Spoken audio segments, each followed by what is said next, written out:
Assalamualaikum warahmatullahi wabarakatuh. Pada kesempatan ini saya akan menerangkan tentang bioteknologi. Mari kita buka dulu garisnya. Ya, ini bioteknologi akan kita pelajari salah satu materi yaitu prinsip dan dasar bioteknologi serta jenis-jenis bioteknologi. Pengertian dan prinsip dasar bioteknologi ini kita dulukan. Yang pertama kita lihat bioteknologi sebagai teknologi yang dimanfaatkan organisme atau bagian-bagiannya untuk mendapatkan barang dan jasa dalam skala industri untuk memenuhi kebutuhan manusia. Dua, dalam perkembangan lebih lanjut, bioteknologi digunakan sebagai pemanfaatan prinsip-prinsip dan kerekayasaan terhadap organisme, sistem atau proses biologis untuk menghasilkan atau meningkatkan potensi organisme,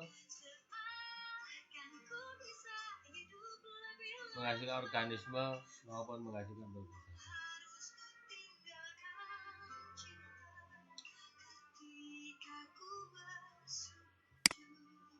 Nah, ini ada perbedaan jenis bioteknologi konvensional dan modern.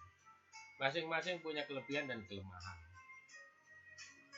Misalnya kelebihan di bioteknologi konvensional ini murah, sederhana,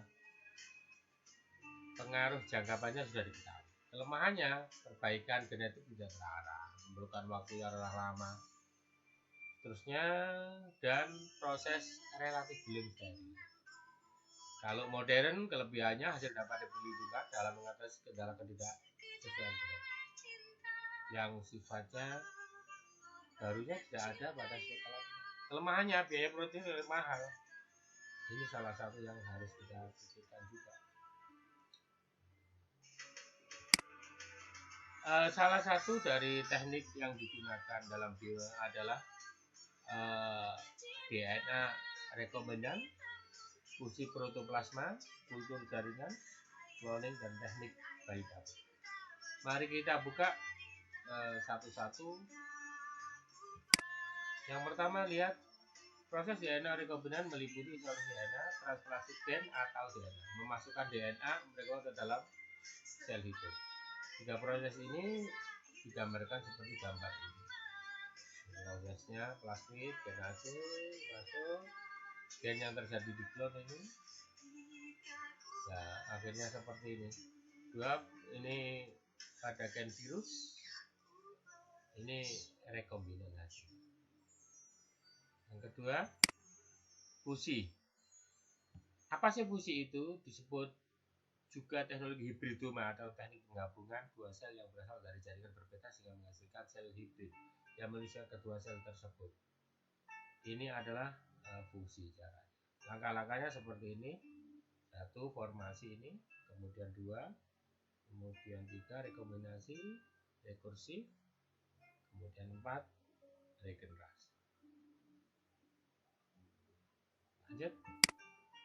Ini kultur jaringan yang sudah umum, merupakan teknik perbanyakan tanaman secara vegetatif buatan yang dasar pada sifat totipotensi pada tumbuhan. Biasanya totipotensi ini diambil sel-sel yang jaringan meristem yang paling mudah. Prosesnya, tanaman sebagai sumber ekspan ditanam pada media terbentuk kalus, kemudian perbanyakan kalus terbentuk plantet ditanam pada media. Ini yang penting, ini hasilnya, ini prosesnya. Kemudian cloning ini sudah lama tidak terdengar. Cloning adalah transplantasi atau pencatatan nukleus digunakan untuk menghasilkan individu yang secara identik dengan induknya. Hewan hasil cloning misalnya domba. Ini prosesnya, sel telur, kemudian inti sel telur,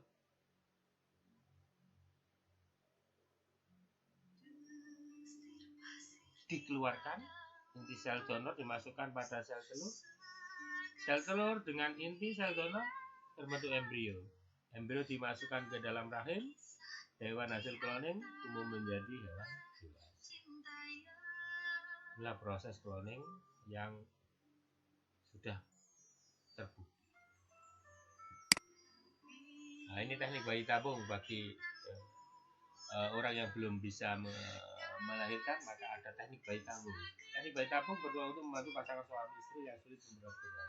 Pembuahan yang dilakukan pada teknik bayi tabung berada di luar tubuh atau yang disebut dengan fertilisasi in vitro. Sperma dan telur, sel telur maksudnya dipertemukan dengan sesuai teknik embrio, lalu ada wanita yang tentunya pasangannya sendiri untuk melahirkan. Maka inilah hasil bayi tabung ini. Saya kira itu demikian sedikit ilmu tentang bioteknologi.